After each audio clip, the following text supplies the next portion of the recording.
쓰레기통. 네, 쓰레기톡을 사랑해주시는 많은 시청자 여러분 반갑습니다. 아들 김영주입니다. 아버지 김명조입니다. 네, 이번 주에는 지난주에 소개해드렸던 대로 대를 이은 스포츠 스타, 그 중에서도 축구 선수, 우리나라 축구계의 레전드 중에 레전드, 우리 차붐, 분데스리가의 레전드 차범근 선수와 그 아들 차두리 선수의 성씨에 대해서 한번 알아보는 시간을 가져보도록 하겠습니다. 차범근 감독님은 워낙에 레전드라고 밖에 사실 표현할 방법이 없죠. 독일의 발락이라는 엄청 유명한 그 당시에 최고의 선수였죠. 발락이라는 선수가 실제로 그런 말을 했는지는 모르겠지만 공항에 내려서 이곳이 차붐의 나라입니까? 라고 물어봤다는 그 우리 차범근 감독님. 아들 이름들이 다들 한글 이름이잖아요. 차 하나, 둘째가 차 둘이, 셋째가 차 셋지 이렇게 이름도 사실 이제 나이가 좀 있는 아들들인데 저보다 차두리 선수는 나이도 많고 하는데 이름이 셋지라고 하니까 좀 귀엽잖아요. 차 셋지. 마지막에 차두리 선수 은퇴식 날 차범근 감독이 와서 이렇게 안아주는 그런 영상이 유튜브에 있어요. 보면 진짜 눈물 납니다. 저것이 같은 길을 걸어왔고 또 어쨌든 축복받는 은퇴를 하는 선수들의 아버지와 아들의 모습이구나. 그런 모습을 보니까 참 눈물도 많이 나고 그렇습니다. 차두리 선수는 워낙에 또 독일에서 태어났었고 오랫동안 생활을 해서 굉장히 독일어를 유창하게 하는 걸로 또 유명하죠. 네. 차두리 선수 하면 또 농담이 굉장히 많아요. 피지컬이 뛰어나기 때문에 그런 농담을 하는 건데 신체를 잘 다루기 때문에 이런 농담이 있죠. 차두리 선수는 너무 빨라서 공이 뒤에 있다라고 하는 패스를 하면 공이 등에 맞는다라고 하는 그런 농담이 있을 정도로 만화가 있었어요. 차범근 감독이 이렇게 조이스틱으로 리모컨으로 조종을 하고 있는 차두리 로봇을 조종하고 있는 그런 만평이 있었습니다.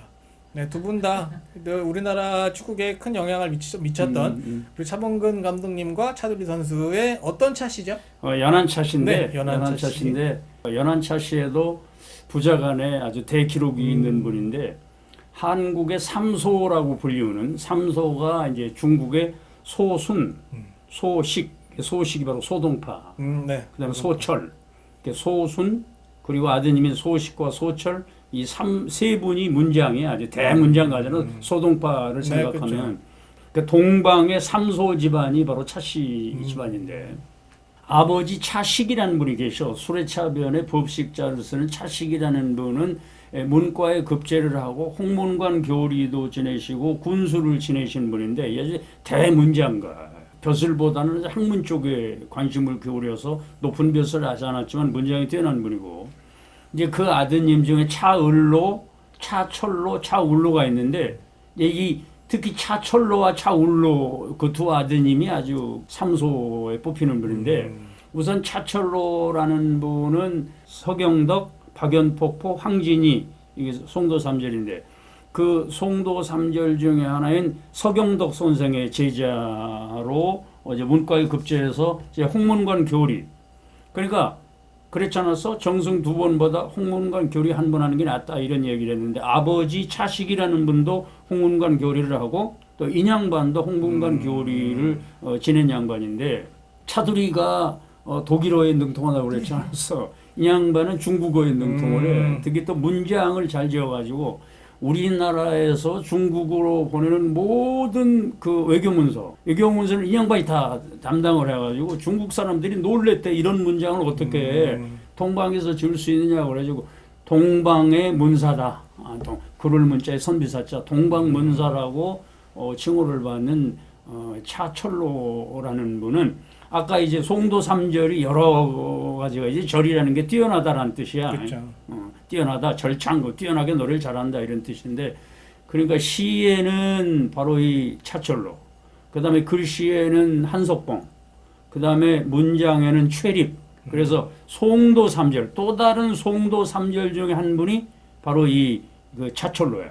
그러니까 송도 삼절의 제자면서 서경덕 선생의 본인도 송도 삼절에 들어가는 기록이 간 분이 바로 차철로고 동생인 차울로라는 분은 생원, 진사, 문과 이거 삼도 장원이라고 그래.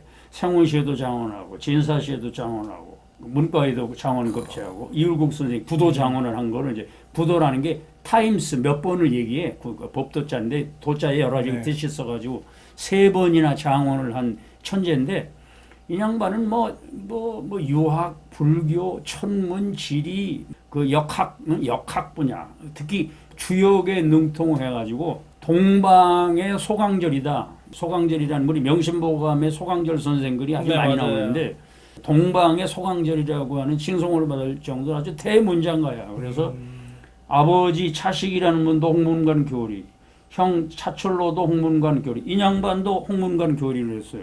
그래서 3부자 문장을 배출한 그러니까 부자간에 차범근 차들이 얘기가 나와서 특별히 소개해드리고 바로 연한 차씨인데 차씨의 성씨의 득관 성씨를 얻게 된 얘기는 너무 많아. 근데 집안마다 이론이 달라요. 그래서 중요한 얘기는 빼고 시조 할아버지는 차효전이라는 분인데 효전 효도 여자의 완전 효도가 선생의 전부다는 뜻이에요. 난 시조 할아버지의 휘자에 난 관심을 가질 필요가 있다 이런 얘기를 가끔 드렸는데 그러니까 효는 백행지 근본이다 이게 효전이라는 뜻이에요. 효도가 전부다 이 말이야. 충신도 효자 집안에서 뽑아오라 이런 얘기가 있을 정도로. 근데 이 양반은 고려 초기에 원래 이제 수레는 군량미를 전달한다든지 아주 필요한 게 수레잖아. 옛날 전투할 때는 왕건이 견훤을 치러 갈 때 수레를 많이 조달을 해서 그래서 군량미 조달에 큰 공을 세웠다 이래가지고 개국공신이 되고 무열공에 시호를 받고 그래서 수레를 조달해서 이렇게 내가 큰 공을 세웠다 그래서 성을 사성을 했어. 그것도 차씨로. 그래서 그러한 유래가 있다. 이제 고려조 때로 내려와서 그 유명한 무인인데 차송우라는 분, 소나무 송자에 도루자 쓰는 차송우라는 분은 고려 고종 때 무신 정권의 마지막 집권자가 최이야. 최이를 이렇게 척사를 해가지고 무신 정권을 종결을 시키고 다시 이제 왕정으로 복고를 한 거지. 그게 왕씨 집안에서는 고려 왕조에서 얼마나 고맙겠어. 그래서 그 위사공신이라고 보위했다. 사직을 보위한 공이 있다. 그래서 위사공신이 되고 그러면서 자기의 고향이 연안을 그때 영흥현이라고 했는데 복주. 그러니까 현이 주가 됐어. 늘 얘기하잖아요. 네. 영흥현이 복주가 되게 되는데 공을 세운 분이 바로 차송우라는 분이고 또 고려 말에 차원보라는 대학자가 있는데 아주 성리학사에 아주 이름을 남긴 분인데 목은 이색 선생이나 정몽주 선생과 함께 성리학을 이렇게 연구하시고 또 이제 고려의 충절을 지키셔서 이성계가 내가 공신으로 예우해 주겠다. 아유 나는 공을 세운 일인데 왜 공을 세웁니까? 그 거절하고 결국은 나중에 정도전 세력에 의해서 죽임을 당해. 그래서 고려의 충절을 지킨 친하다 그래서 두문동 72연 중에 한 분인 학자이자 절개를 지킨 차원부라는 분이 계시고 또 이제 쭉 내려와서 차운혁이라는 분은 이시에 난 이 양반이 용장이야. 너무 깊이 들어가는 바람에 사로잡혀서 결국은 죽임을 당해. 그래서 나중에 이시에란이 평정된 다음에 이제 공신으로 인정을 받아서 강렬공이라고 하는 시호를 받고 병조판서에 증직을 받게 되는 용장 차운혁이라는 분이 계시고 그 이제 쭉 많은 차씨들이 많이 계시는데 특히 이제 독립운동가이자 언론인인 차석보라는 분이 계시는데 이 양반은 대한제국 시기에 대동공보 공부할 때 함께할 공자를 쓰는 대동공보를 창간을 해서 언론을 통해서 민족의식을 고취하고 안중근 의사를 비롯해서 많은 애국 열사들을 뒤에서 모르게 도운 공으로 훈장을 받으신 차석보라는 분이 계신다. 그 외에도 수레에 실을 만큼 많은 분이 계시는데 시간 관계상 여기까지만 소개해드리도록 하겠습니다. 네, 오늘의 명심보감 연한차씨 편은 또 명심보감 어떤 구절이 어울릴까요? 아까 그 차식의 아드님이 차철로와 차울로가 있고 차울로라는 분이 아주 대문장가여서 생원 진사 문과의 장원급제를 하고 특히 주역의 대가여서 동방의 소강절이다 이런 말씀이 계셔서 명심보감에 나오는 소강절 선생의 좋은 구절이 하나 있어서 소개해 드릴까 하는데 명심보감 성심편에 나오는 얘기인데 강절 소선생 근데 앞에 강절은 시호고 뒤에는 이제 소 그래서 소강절이라고도 하고 강절소 이렇게도 하는데 소옹이라는 분이 말하기를 유인이 내 문복하되 유인이라는 것은 어떤 사람이 있어서 어떤 사람이란 뜻이에요. somebody 어떤 사람이 와서 문복 운명에 관하여 물은 거예요. 여하시 화복호 어떻게 된 겁니까? 쉽게 말해 요즘으로 얘기하면 어떤 사람이 와가지고 어떤 것이 행복이고 어떤 것이 불행입니까? 이렇게 물어서 나는 대답했다. 근데 그게 빠져 있어. 소강절 선생의 글의 특징이기도 한데 그래서 내가 이렇게 대답했다. 이게 빠지고 아휴인이면 시화요. 인휴아면 시복이니라. 아라는 건 나자. 휴라는 건 이지러질 휴자. 이지러진다는 건 손해라는 거예요. 손해를 끼친다는 뜻이에요. 내가 상대에게 한자에서 사람 인자는 항상 상대를 나타내요. 아의 반대는 인이야. 내가 상대에게 손해를 끼치는 것이 불행이고 또 인휴와 반대지. 다른 사람 때문에 내가 손해를 입었다. 그게 복이라는 거예요. 인생을 좀 길게 살고 좀 기틀이 들여다보고 또 이제 드론으로 내려다본 사람들은 느낄 수 있는 말씀이에요. 길게 보라는 거예요. 길게 보라는 거예요. 그 목전의 이익 때문에 모든 것을 가지려고 하는데 진정한 행복이라고 하는 것은 손해보고 사는 거라는 거예요. 손해보고 사는 거. 자기에게 유리하게 자기 편만 유리하게 이렇게 생각하고 그러는데 그게 결국 나중에 가면 그게 결국은 나중에 손해라는 것을 나중에 알게 된다고. 그 나중에 알 걸 미리 알면 좋잖아. 그죠?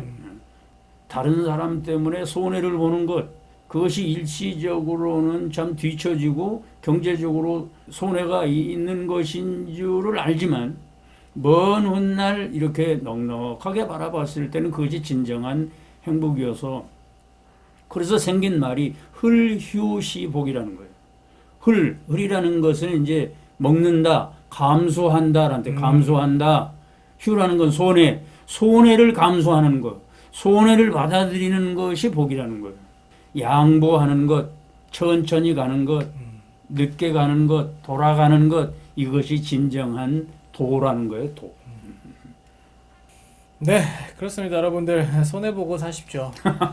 손해보는 게 손해보는 게 아닙니다. 그거예요. 손해보는 게 손해보는 게 아니에요. 그 말이에요. 대를 이은 스포츠 스타 축구 선수 편 차범근 감독님과 차두리 선수의 연한차 씨에 대해서 한번 알아보는 시간을 가져봤습니다. 다음 주에는 마지막으로 야구하고 축구했으니까 이제 공으로 하는 농구가 나올 차례입니다. 농구하면 또 우리나라에 농구 대통령이 있지 않겠습니까? 농구 대통령 기아자동차의 허재 선수, 허재 감독, 지금 허재 감독입니다. 허재 감독과 그 아들 허훈과 허웅, 네, 3명의 3부자 농구 선수 다음 주에 한번 알아보도록 하겠습니다. 기대하시라. 개봉박도.